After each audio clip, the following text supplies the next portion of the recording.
Olá, sejam bem-vindos ao Da Hora, jornalismo independente, comprometido com a verdade e conectado com você.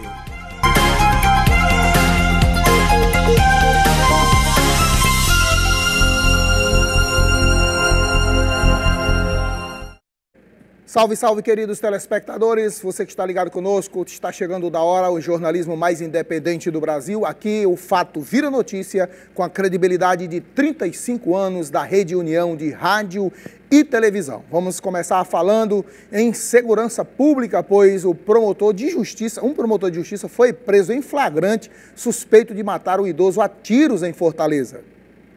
No fim da tarde da última quinta-feira, o promotor de justiça Ricardo Memória foi preso em flagrante em Fortaleza, suspeito de matar a tiros um idoso de 72 anos dentro de uma residência no bairro Cidade dos Funcionários. De acordo com testemunhas, houve uma discussão no local e o promotor, além de atirar contra o idoso, teria disparado contra os seus filhos, que não foram atingidos. O motivo e circunstâncias seguem em investigação no Departamento de Homicídio e Proteção à Pessoa da Polícia Civil.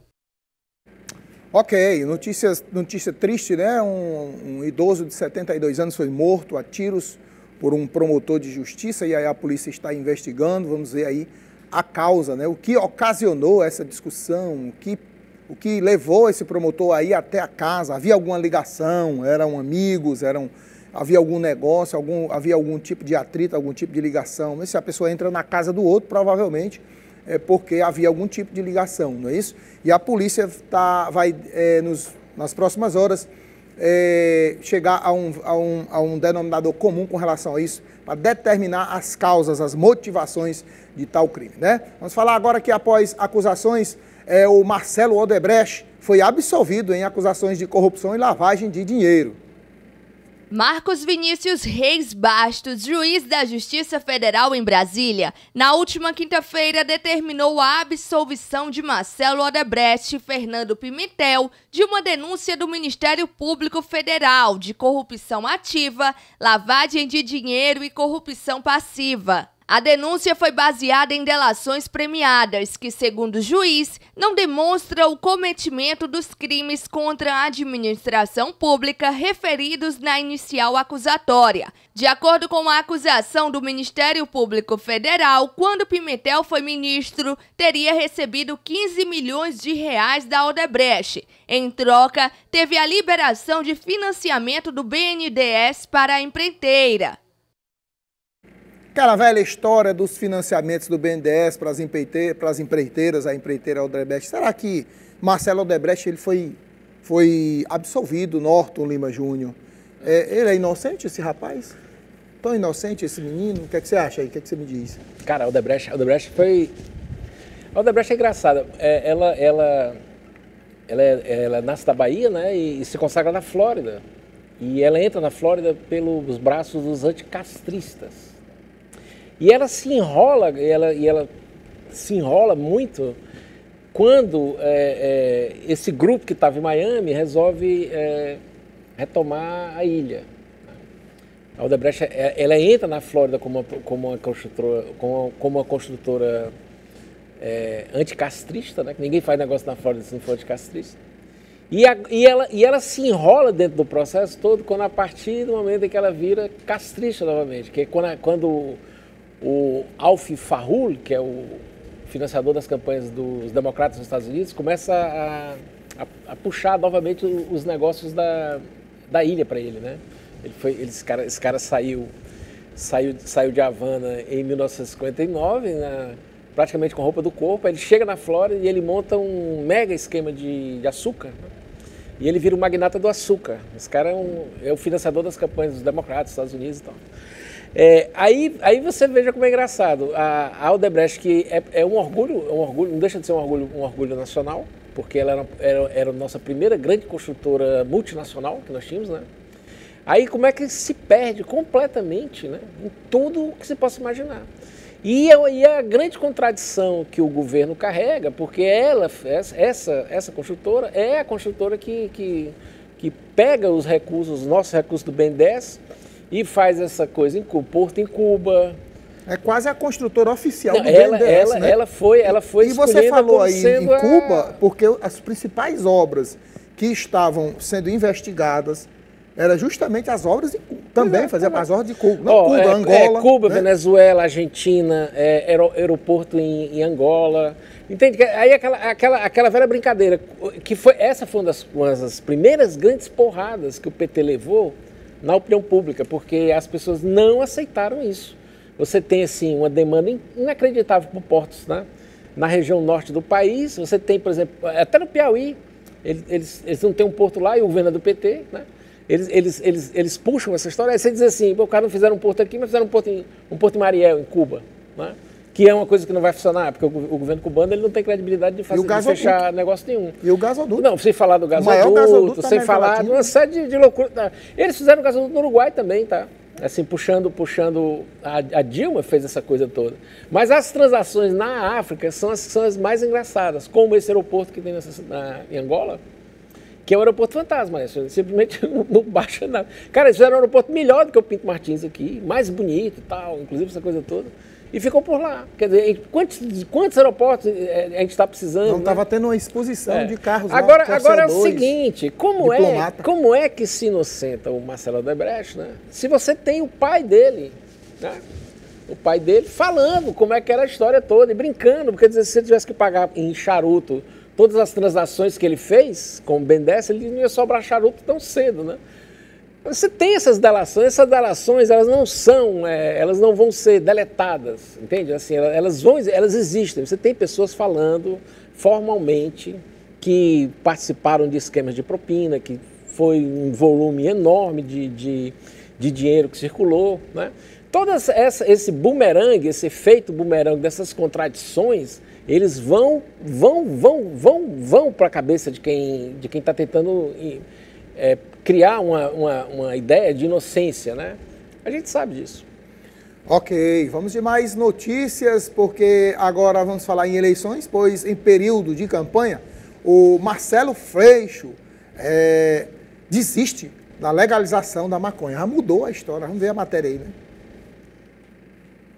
De seu discurso para atrair o eleitorado de centro, o candidato ao governo do Rio de Janeiro, Marcelo Freixo, afirmou nesta semana ser contra a legalização das drogas no Brasil. Essa pauta é uma bandeira histórica de sua militância política. Após a declaração, políticos de direita ironizaram a nova postura do político, acusando-o de buscar uma mudança de perfil eleitoreira. O deputado federal Eduardo Bolsonaro escreveu em suas redes sociais: depois das eleições, eleito ou não, ele volta para a opinião oficial, pró-descriminalização das drogas. Quem também se manifestou foi o adversário de Freixo na disputa pelo governo de São Paulo, Paulo Ganimi, que o acusou de mudar de posições por conveniência.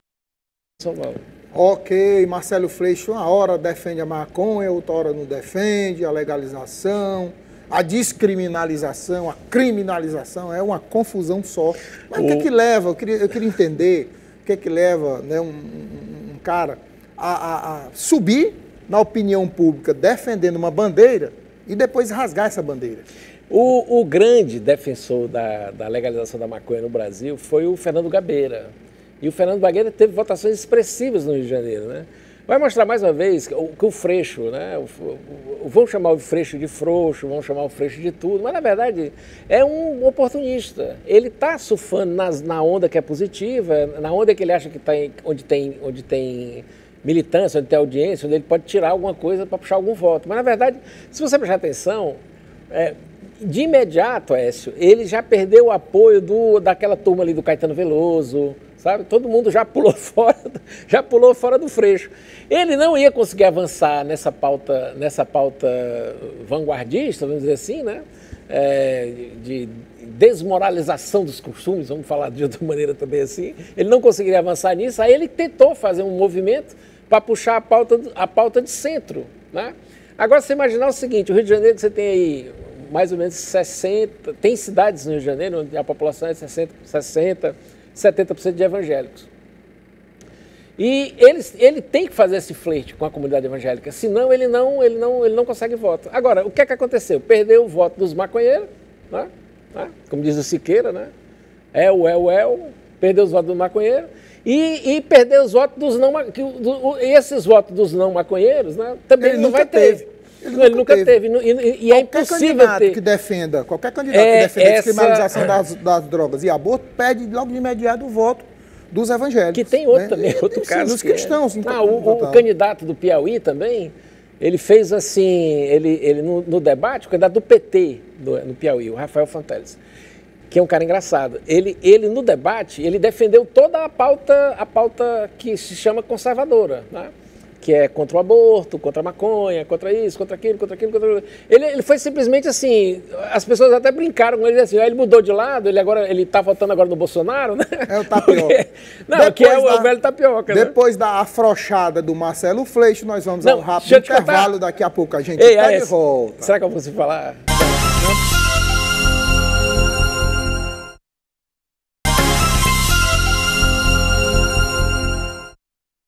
Estamos de volta e ainda falando sobre a repercussão da fala de Marcelo Freixo a respeito de ser contra a legalização das drogas. Confira. Contra qualquer coisa que venha dividir a sociedade brasileira hoje. Qualquer coisa que venha dividir a sociedade brasileira hoje, eu sou contra. Eu não sou favorável. Mas na questão da droga, né? Da legalização das drogas, o senhor é a favor da liberação da maconha? Não sou mais a favor, Tino. Eu não acho que isso vai, nesse momento, nos ajudar no Brasil agora. O que a gente precisa fazer é avançar nas políticas de saúde, avançar na eficiência da polícia e avançar em dois braços, como eu tinha dito. Um braço é o braço efetivo da polícia, para botar bandido na cadeia. Eu estou falando de miliciano, estou falando de traficantes e eu estou falando de político corrupto. E após a repercussão dessa fala, Paula Lavigne rompeu com Freixo e se aproximou de Rodrigo Neves. Confira. A produtora Paula Lavigne, uma das principais ativistas políticas do meio artístico, rompeu relações com o deputado Marcelo Freixo, candidato a governador do Rio de Janeiro. Lavigne foi uma importante aliada de Freixo em diversas eleições que o deputado disputou e liderou campanhas de arrecadação de doações eleitorais para ele. Após o rompimento, Paula Lavigne ainda fez o movimento de aproximação com Rodrigo Neves, outro candidato ao governo do Rio de Janeiro. Norton, o que falar desse rompimento de Paula Lavigne com Freixo? Era algo esperado ou não? O Rio de Janeiro sempre foi um dos tambores nacionais que a gente tem, né? Então as coisas que acontecem lá, elas têm uma repercussão nacional, tá? O curioso dessa matéria é que ela tem impacto em todas as campanhas políticas que estavam sendo feitas no Brasil até agora. Agora eu estava brincando aqui com a Aécio, que era o seguinte, imagina assim, o Jean Willis, né? Descobrindo que isso não dá mais voto, né? Que a bandeira LGBT... A bandeira não dá mais voto. Não dá mais voto, né? E resolvendo agora entrar no stand de tiro, dar tiro, fazer musculação, né? Fazer aquele corte de cabelo bolsominion que eles tanto reclamam. É o que está acontecendo. Essa pauta, essa ideia de você misturar política com comportamento e tentar transformar moral com comportamento, né? Ela acaba, porque isso é uma moral também, cada um deles tem a sua moral, né? Tem o seu tipo de coisa, né? Você imagina o seguinte, essa desmoralização que está acontecendo, ela é positiva, porque vai fazer com que as pessoas sejam objetivas em relação à escolha de quem eles vão colocar, de quem eles vão colocar no poder, né? Aí você imagina como é que ficou a situação do cara. O cara passou a vida toda defendendo essa marmota, né? Aí, não, temos que fazer isso, vamos fazer isso, vamos fazer isso. Aí assim, quando tem a possibilidade de ir para o poder e implantar isso que ele estava pregando esse tempo todo, na hora que ele vê que não dá voto, aí ele não troca de ideia, né? Ele muda de camisa. Na verdade, você tem uma troca de camisa, aqui de Ceará a gente brinca que chama de tapioca, né? É o cara que diz uma coisa e diz outra, ou fica em cima do muro, né? Mas ele praticamente já desceu da ideia. Esse movimento de procurar o centro também e fazer essa guinada para essa pauta mais conservadora, apenas mostra cada vez mais a força, né, eleitoral que o Bolsonaro está tendo nessa eleição. Não é possível que as pessoas não consigam enxergar isso, né? Por exemplo, você tem no lançamento da campanha agora que teve, você tinha assim, manual de como tirar votos do Bolsonaro. Aí você diz assim, mas ele tinha votos? Ele não estava descartado? Por que a Dona Planta ficou sendo ele o alvo central?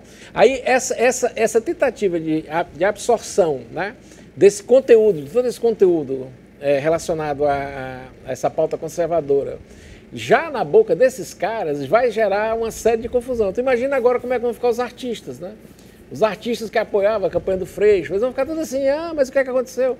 Eu estou esperando a declaração do Marcelo D2, né, que é um dos líderes desse processo, e em relação ao Freixo, o que é que aconteceu? O Freixo afrouxou, o Freixo... Agora, isso vai ter repercussão em todas as pautas, em todas as agendas políticas do Brasil, tá? Isso não é uma coisa que vai ficar restrita ao Rio de Janeiro. Você vai dizer, nem o Freixo está mais defendendo isso, né? O Freixo já abriu, o Freixo já afrouxou, né? Vai ser engraçado essa coisa. E agora vamos mudar de assunto e falar que o Superior Tribunal de Justiça decide que Guarda Municipal não atua como força policial. Confira.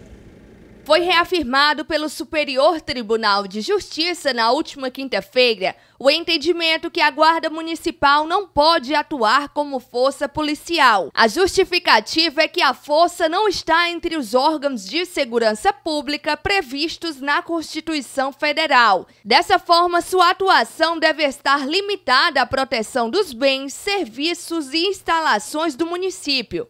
Para a sexta turma da Corte, somente em situações excepcionais, a Guarda poderá atuar como força policial, fazendo uma abordagem de pessoas e busca pessoal.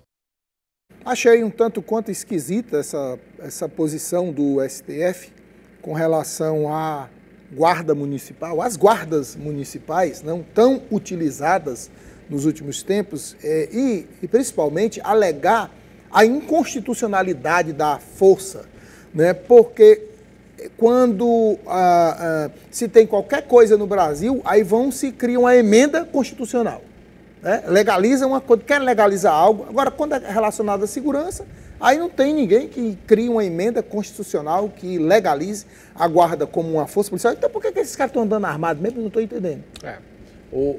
E o pior é o seguinte, eles usam o chamado calibre anêmico, né? Que são balas que aconteceu, por exemplo, em Salvador, na Bahia, as guardas municipais, os GMs, né, eles abordaram um bandido e teve troca de tiros e tal. Eles acertaram o bandido umas 6 vezes, com esses calibres 38 e tal, anêmico, né? E o cara tinha uma 45 e deu 2 tiros só, matou 2 guardas de uma vez, né? Bom, essa decisão, ela está ainda, né,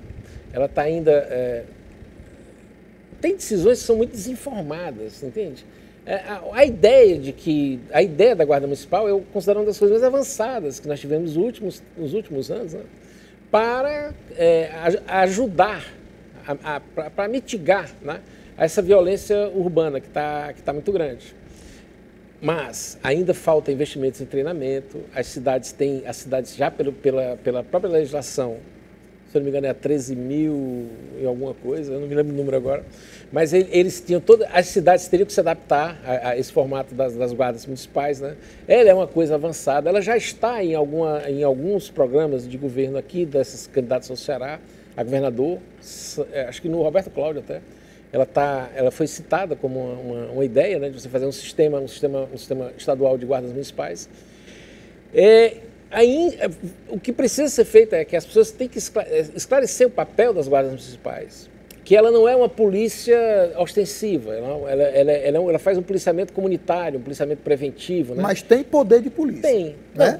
Tem. Na verdade, todo mundo tem poder de polícia. Esse é o grande problema, porque assim, se não tem poder de polícia, não tem respeito. Tu que gosta muito da origem das palavras, é uma coisa para se falar. Porque, por exemplo, a ideia de polícia, ela vem de polis, que é civitas também, né? Na tradução para o romano. Então, você pode dizer o seguinte, que policiar é civilizar. Ninguém tem que ter medo de polícia. O policiamento é uma coisa que tem essa relação toda, inclusive dentro do sistema mesmo, você vai observar, a prevenção ela tem mais relação com o desenvolvimento urbano do que propriamente com a educação, viu? Se você for observar bem, é tanto que se dizia antigamente, quando eu aumentava a iluminação pública, eu melhorava a segurança, entende? Ela tinha uma perspectiva nesse sentido, né? Você não pode criar zonas mortas nas cidades que viram zonas que vão virar território liberado para o crime. Por exemplo, numa cidade como Fortaleza, você não pode ter empilhado aí uma quantidade enorme de coisas de céu aberto. é muito delicado, porque só vai poder ser habitado à noite, ninguém aguenta o sol escaldante da cidade, né? E na hora da noite, esse espaço, essa praça, essa coisa toda, ela acaba gerando um ponto de encontro de marginais. Eu ia falar sobre isso, a questão da ocupação dos espaços públicos. E uma outra coisa que eu ia falar tem que ser animados. Que é contraditória a esse pensamento, por exemplo, o Ronda do Quarteirão. O Ronda... Nós vivemos em um momento em que a cultura é essa. Ou mete medo, ou então o cara toma de conta. O Ronda, a ideia do Ronda, que era fazer esse policiamento preventivo, né? Ele seria a guarda municipal, entendeu? É tipo assim, ouviram a história que viria a guarda municipal, lançaram o Ronda, mas lançaram o Ronda como um batalhão dentro da polícia ostensiva. Que a polícia tem que chegar para resolver, ela tem que ser treinada para entrar em situações de conflito, em situações de último grau, vamos dizer assim, né? É o último recurso que tem, tal, entra a polícia e entra o braço forte do Estado para segurar, para conter o crime, né? O delito, o assassinato, ou qualquer coisa que vai acontecer, né? Isso não, eles não entenderam, quer dizer, a Ronda poderia ter sido um projeto interessante, mas ela foi criada com a visão de que seria uma rota que não funciona, porque a gente sabe como é que a rota atua, né? Que era o COI aqui do nosso grande Coronel Gundinho, nosso legendário policial, né? Que eu acho que talvez a maior lenda viva da polícia militar. Legendário e quase lendário, né? É a lenda viva da nossa PM, né? E não foi feito conforme o que deveria ter sido feito. É outra história. Teve um antes dele, que foi o Coronel Luna, né? Que é o teu antes, avô, né? Meu parente aí em 4º grau, sei lá. Enfim, nós temos agora uma coisa muito legal aqui na TV União. Eu queria falar com você. O nosso WhatsApp já está liberado, você pode participar pelo 981010984. 981010984 é o nosso zap, está aí na sua tela, você pode mandar sua mensagem, aqui a sua informação da hora. E hoje nós temos algo aqui muito interessante, que são as enquetes que nós estamos fazendo nas ruas com os nossos telespectadores. A equipe de jornalismo da TV União foi às ruas de Fortaleza para saber a opinião da população sobre as eleições deste ano. Uma das perguntas foi sobre a consciência do voto para este ano. Vamos ver aí. Não, sabe não. Por quê? Porque assim, né, na maioria de hoje o pessoal assim só vota mais por causa do dinheiro, né? Que tipo assim, não valoriza o seu voto, né? Que o voto hoje é muito importante para nós, né? Eu acho que a maioria sabe votar. Porque hoje em dia você tem obrigado a votar, né? Tem gente que nem sabe, mas leva uma pessoa, né? E já vai para a pessoa já ensina a pessoa a votar, porque hoje em dia você é obrigado a votar. Sabe. Na minha opinião, sabe votar, né? Porque nessas eleições ele quer algo para fazer para a população, né, carente, e os demais, né, que necessita do apoio do vereador, do deputado, até mesmo do prefeito, para melhorar a cidade, melhorar a rua, né, para sanear as ruas. Só querem pensar em si mesmo, não pensa no próximo, só acho que, por exemplo, fez algum benefício para ele, achando que foi benefício, mas na verdade não foi. É uma coisa que a longo prazo vai vir causar prejuízos, problemas. Então, o povo não pensa a longo prazo, só pensa no agora e pensa talvez no que aconteceu antigamente, que acho que vai poder acontecer futuramente também. Mais ou menos, porque a cada eleição as promessas vêm, né, e o povo se ilude muito, não procura saber, fazer uma análise do deputado ou do vereador, né? E acaba votando sem ter um conhecimento melhor do candidato. Primeiramente, o povo às vezes vai muito pela cabeça das influências das pessoas e tudo mais. O povo, ele realmente não sabe votar em partes. Principalmente quando são oferecidos algumas coisas em trocas, como algum auxílio, alguma coisa do tipo. Eles não realmente lutam pelos seus direitos, né? Na minha opinião, eles sabem votar em partes, devido a algumas pessoas que influenciam, né, que estão no poder, né, e faz com que eles pensem de outra forma, né? Essa pergunta que foi feita foi a respeito da população saber ou não votar, sobre a consciência do voto. E Norton, Aécio, nós vimos aí opiniões divididas, né? Na verdade, a maior parte das pessoas disseram não saber votar, disseram que as pessoas não têm consciência do voto e que muitas pessoas se deixam levar aí pelo que está acontecendo só agora ou pelo que aconteceu muito antes. Na verdade... Então tá bem dividido, né? Na verdade, as pessoas estão falando do outro, né? Que o brasileiro não sabe votar, né? Na verdade, as pessoas estão fazendo uma análise do outro e, consequentemente, de si próprio. Né? Se inclui, nós temos realmente essa questão cultural, da questão da promessa ou de achar que aquele candidato que foi bom no passado pode ser bom agora, ou que foi ruim no passado vai ser ruim agora. E é uma coisa que a gente precisa discutir. Acho que tem que haver uma ampla discussão pública acho que nas escolas, muito, né? Nas faculdades, no meio artístico, né? Pois é, a gente aprende muito ouvindo o povo, né, falar, ouvindo as pessoas falar. Eu acho que o ouvido talvez seja uma das coisas mais inteligentes que foram criadas para o ser humano, mais até do que os olhos, se você for prestar atenção, né? Aí é muito bom ouvir as pessoas falarem, e elas gostam de falar, elas querem se manifestar, né?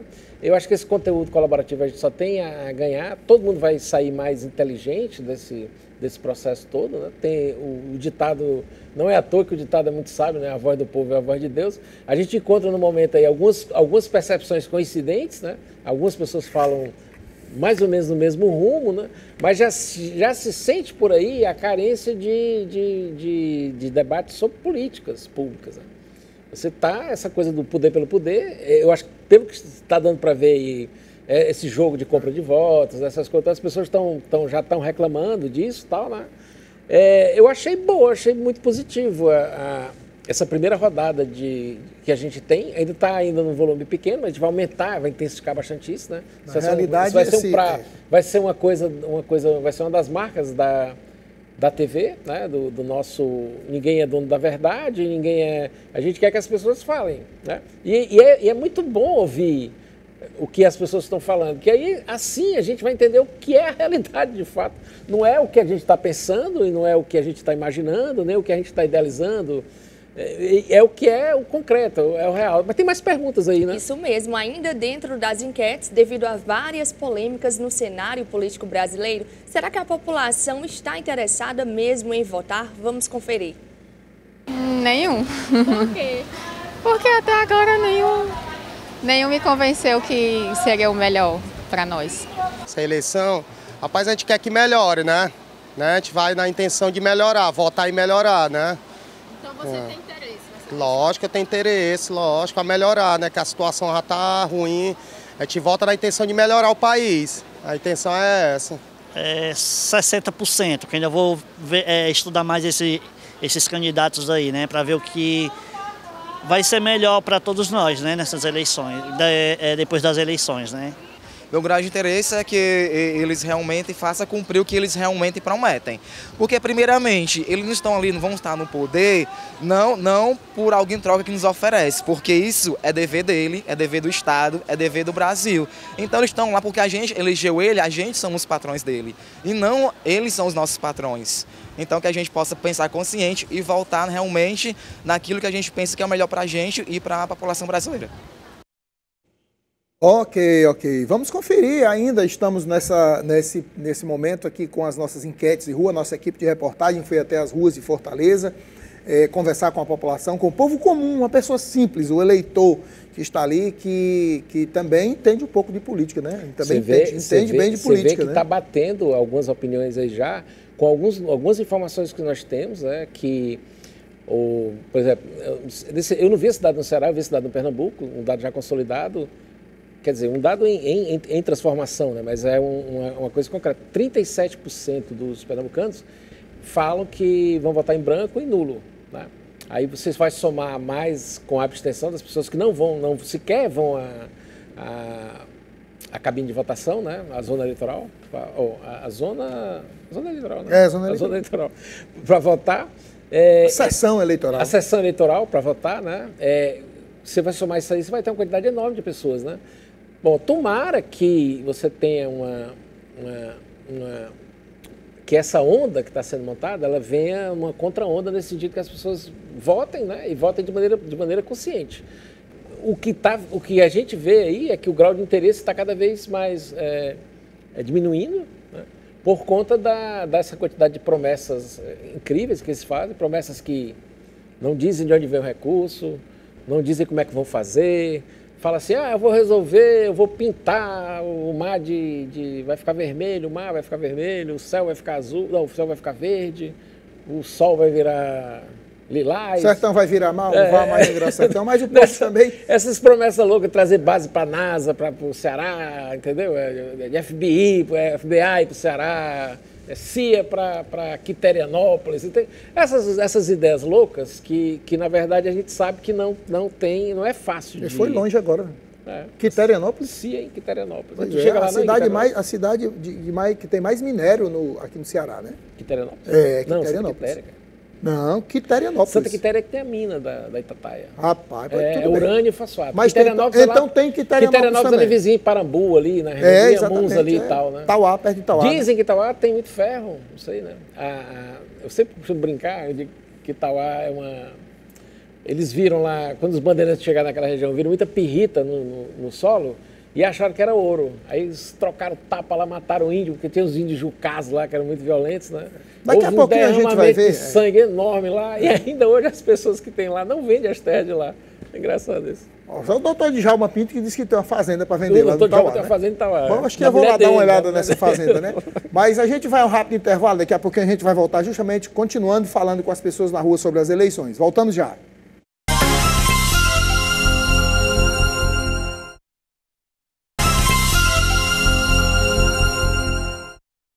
Estamos de volta com o Seu da Hora e falando com você, nosso telespectador, que o nosso WhatsApp está à sua disposição. Daqui a pouquinho a gente vai mandar aquele alô dos nossos telespectadores, porque agora a gente vai continuar falando com as pessoas que estão na rua. A nossa equipe de reportagem foi nas ruas conferir e vamos ver o que é que as pessoas estão falando sobre as eleições, por exemplo, sobre quem está mais forte nessas eleições. Quem é o candidato que eles creem que está mais forte para vencer as eleições. Vamos ver a opinião popular. Governo. Quando se trata de governo federal? Sim, mas só por questões populares mesmo, muito imprevisível. Ao governo, cara. O governo sempre está acima de tudo. Eu acho o governo. O governo O governo, porque eu pesquiso muito e estudo um pouco e eu vejo como está o andamento da política, né? As porcentagens também. Dá mais a oposição, tratando-se de governo federal. O estadual mais a oposição, entendeu? Porque assim, a população em si, ela pensa muito nas coisas que as pessoas dão em troca, os governantes, entendeu? Se der um pacote de feijão, se der R$50, R$100 por mês, tá tudo bem, ok. Mas enfim, não é isso. Política vai além do que é oferecido pra gente. É isso aí. As pessoas estão acreditando que o governo, né, ou seja, quem está no poder, tanto no Estado, no âmbito estadual como no âmbito federal, está na frente, né, tem mais possibilidade de ganhar a eleição. E no meio jornalístico é assim que a gente pensa? Eu gostei dessa última frase que ele falou, a política está além disso, né? É engraçado. Isso. É por isso que eu te falo, é sempre bom ouvir as pessoas falando. Elas trazem muita clareza pra gente, né? É porque o que se dá aí, a percepção, o que a gente tem com muita clareza aí, é que quem está no poder, né, vai ter mais força para a disputa, né? De certa maneira, as pessoas, isso está revelando que as pessoas estão satisfeitas. A ideia de governo, ela é uma coisa, não é só o governo federal, o governo estadual, né? É governo, quem está no poder, no final das contas, né? E eu acho que é interessante, ela está majoritária. Vamos ver na sequência de mais enquetes, né, como é que vai ser, o que é que essas pessoas vão falar sobre isso. Você que está em casa pode pegar o seu celular, colocar na horizontal, né? E veja, eu ainda acabei fazendo um L aqui, ó, para negada não. Nessa posição. Que eu estou pedindo voto pro Lula, né? Vamos dizer que a gente é bolsonarista, depois vão dizer que a gente é... Aí você grava ele nessa... Que a gente virou tapioca. Não, vou dizer agora que a gente é Lula, porque eu fui brincar aqui com essa coisa, né, de puxar o L assim, né? De puxar o L, de mostrar como é que seria a posição de você gravar, né? Você grava isso aqui e você manda pra gente, vídeos curtos, né? O número do WhatsApp está aí e a gente quer mais. Quanto mais pessoas falando, isso melhor. É para o programa, você vai gravar hoje, vai mandar para a gente para o programa de amanhã. A pergunta é, quem você acha que está mais forte para a eleição? Quem é que está mais forte para essa eleição? O governo ou é a oposição? Quem você acha que vai... próxima, eu acho que a próxima vai ser pesquisas, né? Se as pessoas acreditam em pesquisa. Se as pessoas sabem não votar, se as pessoas vão votar consciente. Acreditam na pesquisa. Qual é o grau de interesse, quais são as expectativas, né, em relação à eleição? É o que a gente quer saber, o que as pessoas vão achando, que vão achar da eleição, o que é que vai ser daqui para frente. Que a gente vai ter uma visão muito clara disso aí. Agora, veja bem, né, Écio? Basta você botar o microfone, aí as pessoas começam a falar. Né? E o Ceará precisa respirar nesse sentido.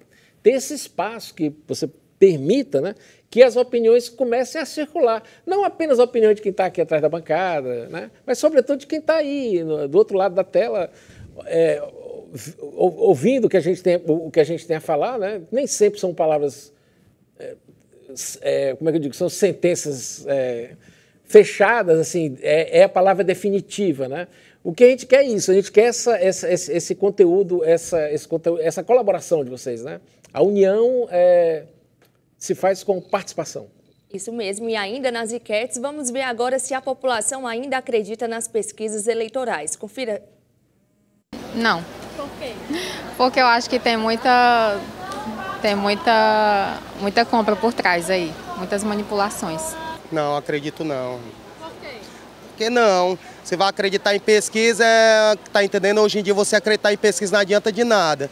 Até deve você ver no dia, pesquisa isso aí não está dizendo nada, pesquisa. Aí uma pesquisa de uma coisa, quando chega no dia a pesquisa é outra, o resultado é outro, assim não adianta você acreditar em pesquisa, hoje em dia. Eu acredito 50%, porque as pessoas são muito imprevisíveis. Ela, no momento da pesquisa, responde, né, lá que realmente aquele governo é bom e tudo, mas de repente ela muda a cabeça. Eu não me baseio em pesquisa, eu me baseio realmente no que realmente eu convivo no dia a dia.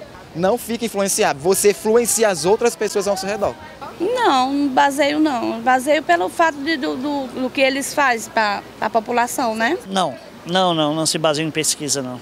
A maioria delas são fantasiosas, eu acho.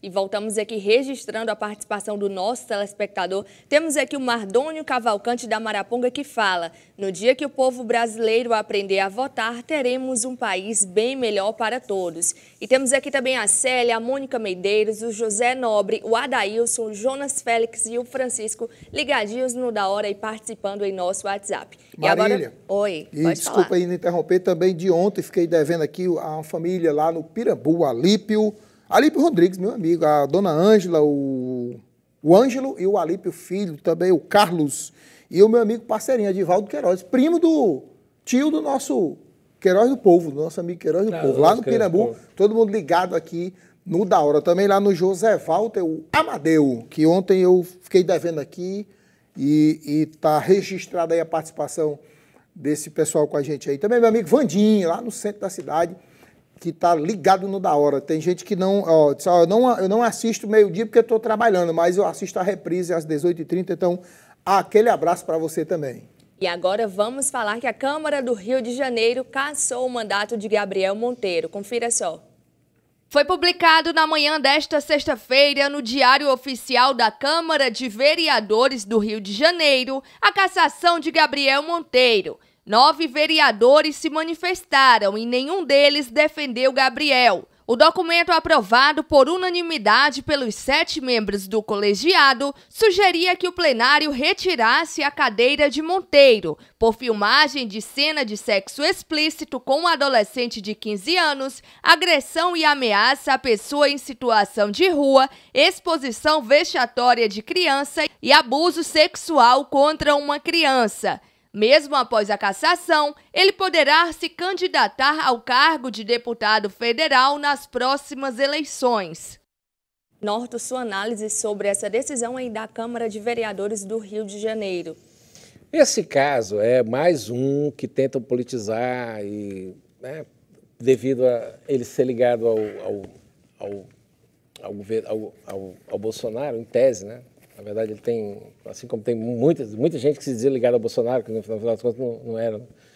É a mesma coisa de um cara que é ligado a um petista, que fala uma bobagem, que era ligado ao Lula, faz uma coisa maluca, que era ligado ao Lula, aí a culpa cai no cara. Né? Não é bem assim, né?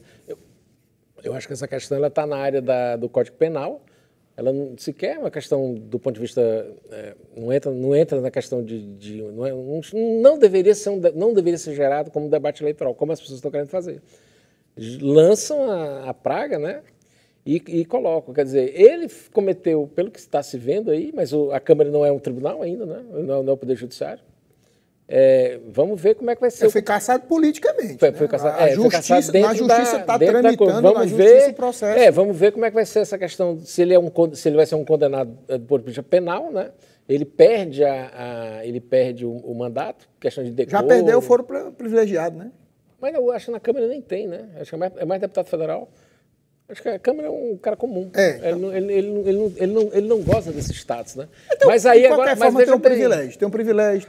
Ele vai enfrentar essa eleição com esse problema. Ele é candidato? Né? Ele é candidato a deputado federal, né? Deputado, né? Ele vai estar liberado para concorrer nas próximas eleições, a deputado federal. Que ele foi registrado como candidato nessas eleições agora, 2020. Nas próximas. Nas próximas. Nas próximas, nessa agora. Então é para vereador de novo, daqui a 2 anos. É vereador. Pelo que a gente viu agora na matéria, ele fica liberado para concorrer a deputado federal e ele já, inclusive, publicou nas redes sociais. Nesse ano já.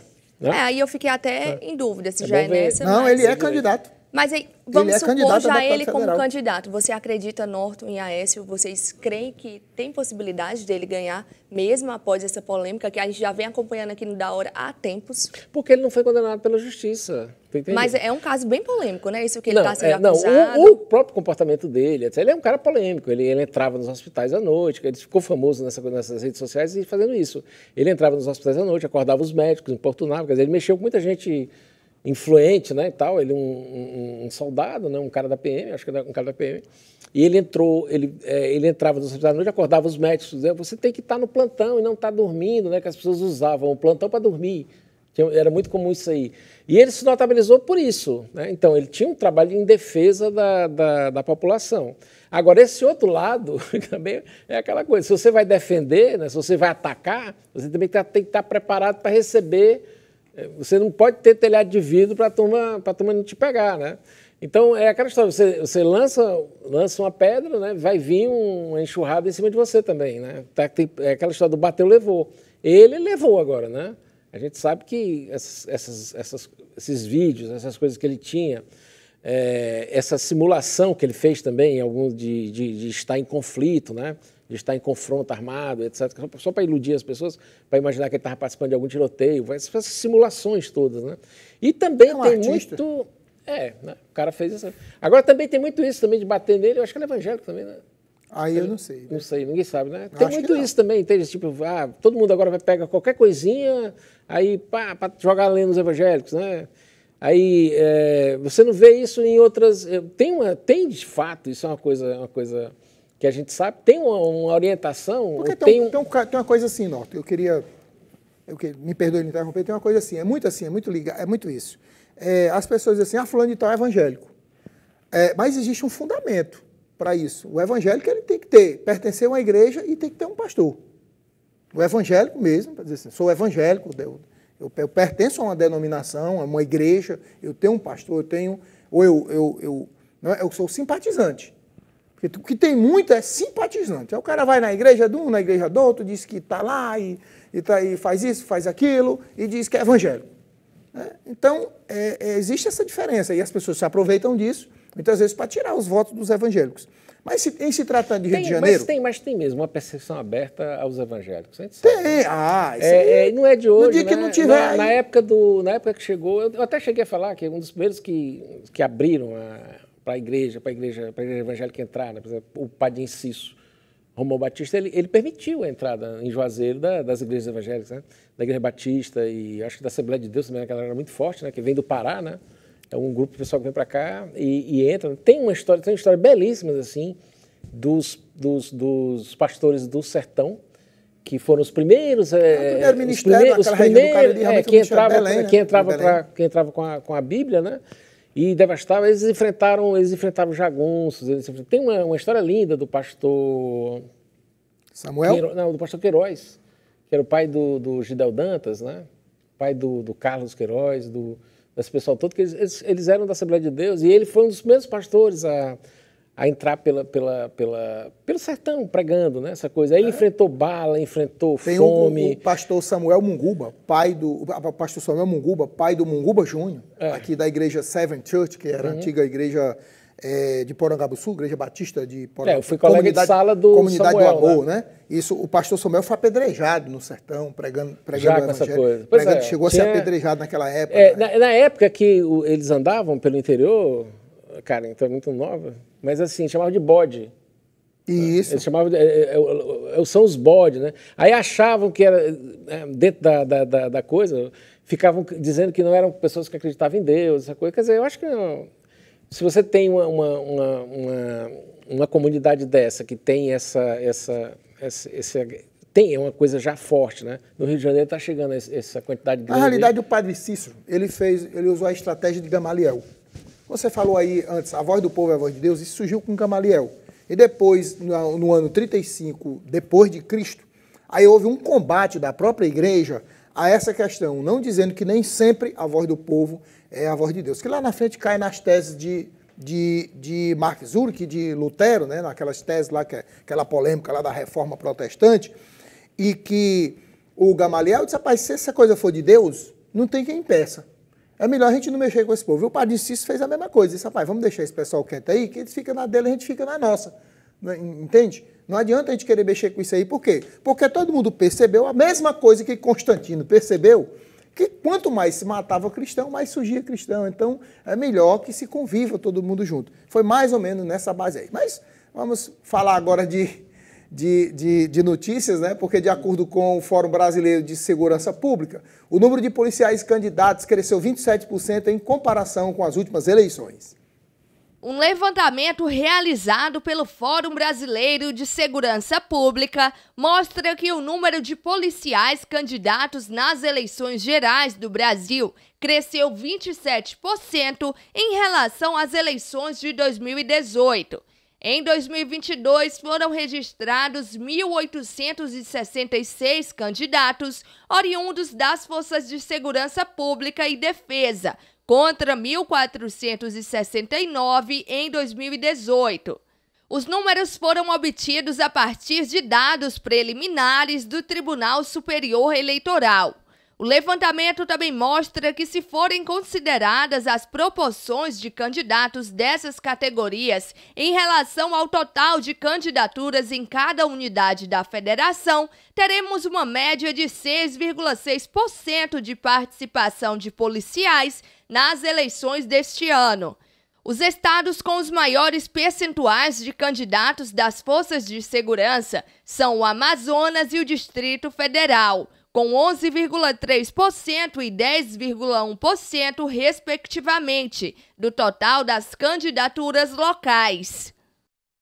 E falamos agora que a primeira-ministra da Finlândia enfrenta críticas após ter um vídeo dela vazado. Confira.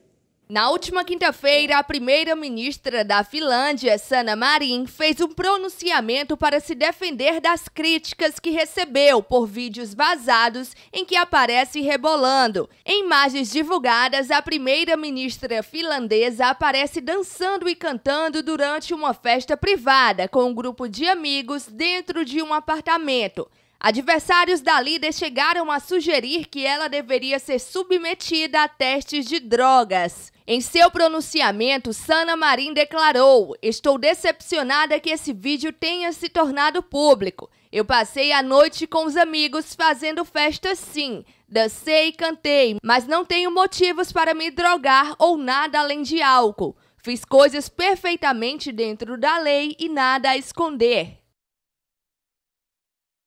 Norton, o que falar dessa polêmica, desse vídeo vazado? Olha, isso tem muito a ver com essa cultura da Europa, que de certa maneira migra muito para cá, né? Ela é muito copiada, ela vem por umas ondas que a gente não sabe como é que são feitas, né? Mas assim, a Europa toda, se você prestar atenção, e é por isso que o Putin está forte, está crescendo muito, né? Ela tá com esse tipo de governante aí. O Macron é desse jeito, O Zelensky da Ucrânia é pior ainda do que isso aí, entendeu?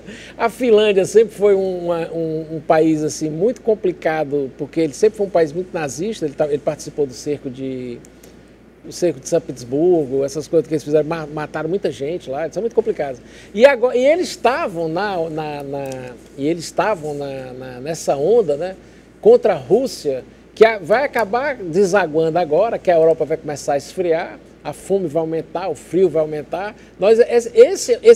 Esse panorama na Europa ainda não está resolvido. E cada vez mais vai ser engraçado, porque agora você não tem mais aquela coisa, aquele choro da classe média brasileira que dizia assim, eu vou sair do Brasil, eu vou me mudar para a França, eu vou me mudar para outro canto.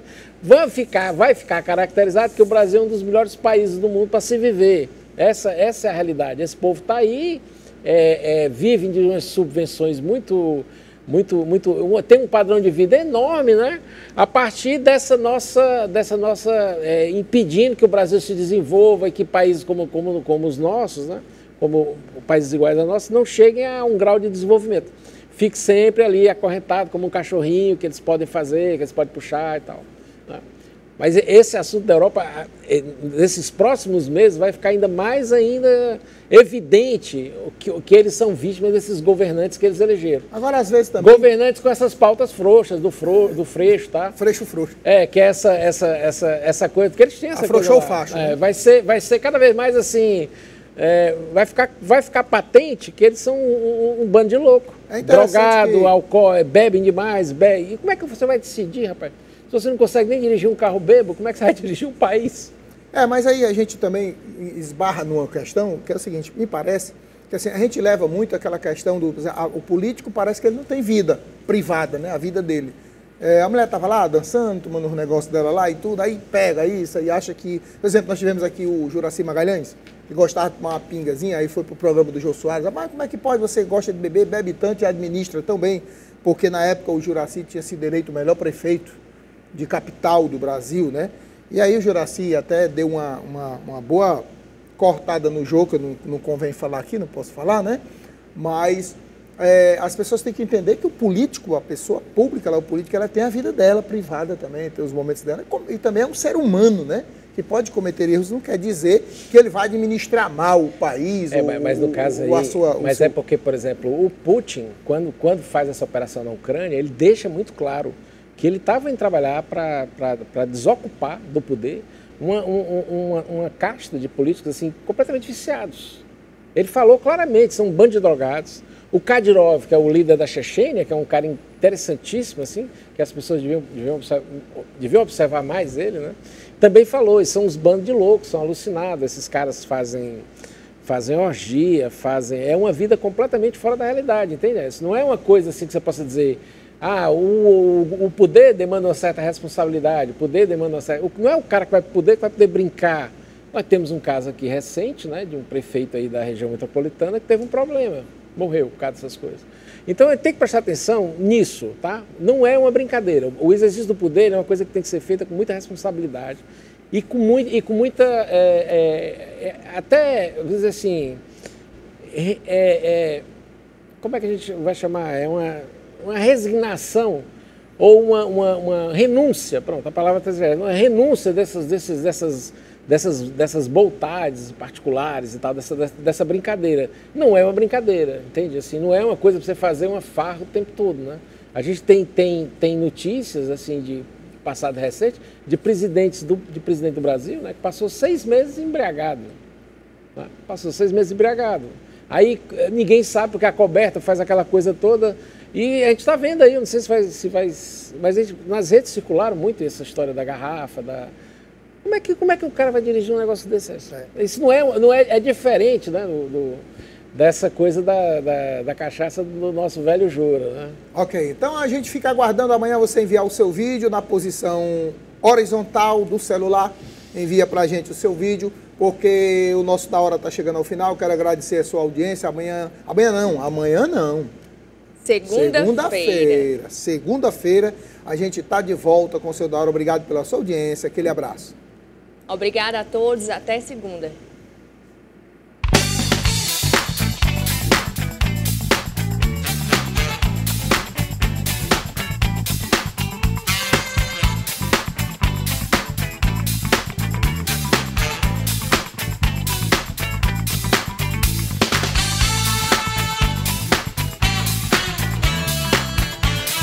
Eu não sou o melhor, mas especialista de boa comida, Frigideira do Johnny.